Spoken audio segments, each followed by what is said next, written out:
कपड़े धोने वाली बहू। शादी के पहले से ही विभा को कपड़े धोने का बड़ा शौक था। कभी नल के नीचे तो कभी तालाब के पास। अरे मेरी नीली वाली लुंगी नहीं दिख रही है। विभा की अम्मा, कहाँ रखी है लुंगी? अरे वो तो विभा ने परसों ही धोकर रखी थी आपकी अलमारी में, देखो वहीं होगी। वो ना मैंने आज धो दी, मुझे लगा कि गंदी हो गई होगी।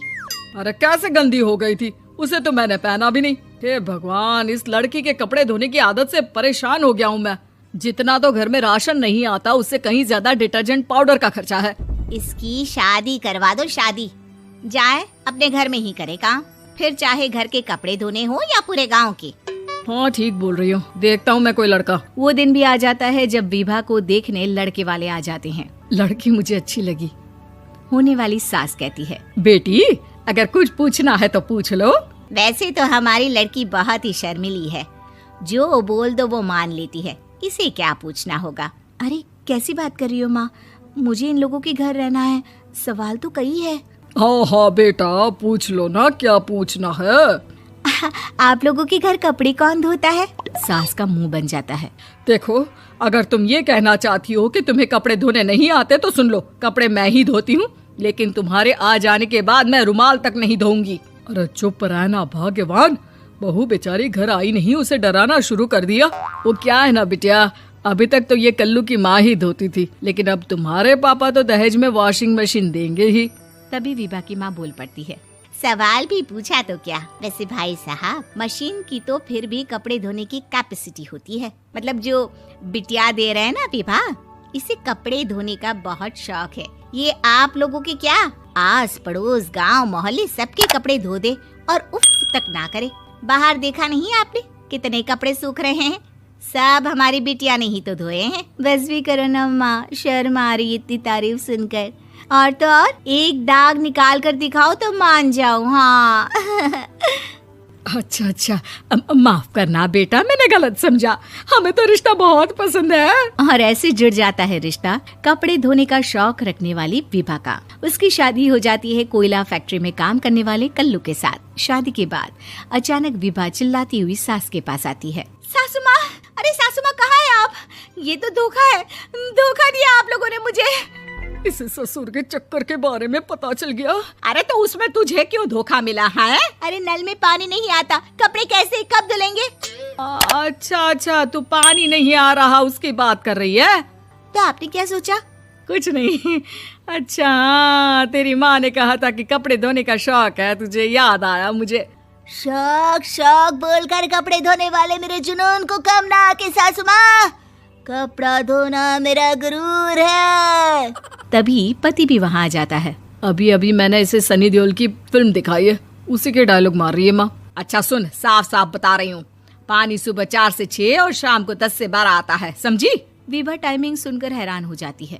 ये क्या भूतों का मोहल्ला है? सुबह 4 बजे उठकर कौन कपड़े धोता है? 4 बजे टंकी में पानी जाता है, फिर सारा दिन धोना ना, किसने मना किया?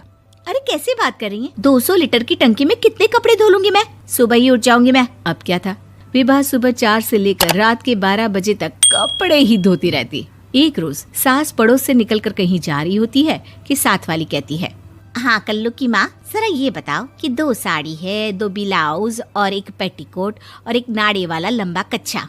हाँ तो? अरे तो क्या, कितना लोगी धुलाई ये बताओ। धोबन दिख रहे हैं हम क्या?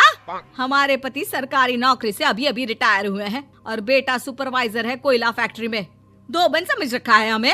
हाय रे कल्लू की अम्मा, माफ कर दो, वो तो मोहल्ले में यही सब बता रहे थे कि तुमने बहू को कपड़ा धुलवाने के काम में लगा दिया है। सास को पड़ोसन की बात सुनकर गुस्सा आ जाता है। वो घर पहुंचती है जहां घर के बाहर ही इतने सारे कपड़े सूख रहे होते हैं जितने कि किसी धोबन के घर पर। अरे ओ कल्लू की दुल्हन, बाहर निकल। माँ जी यहीं आ जाओ, बाथरूम में चादर धो रहे हैं हम। अरे अभी हम धोते हैं, तुमको बाहर निकलो। ये आस पड़ोस वाले बोल रहे हैं कि हम बहू से कपड़े धुलवा कर उसे कपड़ा धोने वाली बना दिए हैं। अरे छोड़ो ना माँ जी, किन लोगों की बातों में आती हो? आस पास के लोगों का तो काम ही होता है कि वो किसी तरह सास बहू को लड़ा दे। बहू सारे घर के कपड़े धोती है, ये क्या कम है? बोलिए। सास को भी लग जाता है कि वो बहू का ये सनकीपन नहीं छुड़वा सकती, इससे अच्छा है कि खुद ही चुप हो जाए। एक रोज सास और बहू मंदिर जाते हैं, जहाँ सास की साड़ी वहाँ खड़ी भीख मांगने वाली से मिलती है। माँ जी क्या बात है, आपकी साड़ी उस भिखारन से कितनी मिल रही है ना? हाँ हाँ देखो तो, दोनों की साड़ी मिल रही है। क्या बात है कल्लू की अम्मा, तुम खुद को तो अफसर की बीवी बताती हो और ऐसी सिंपल सी प्लेन साड़ी पहनकर घूमती हो।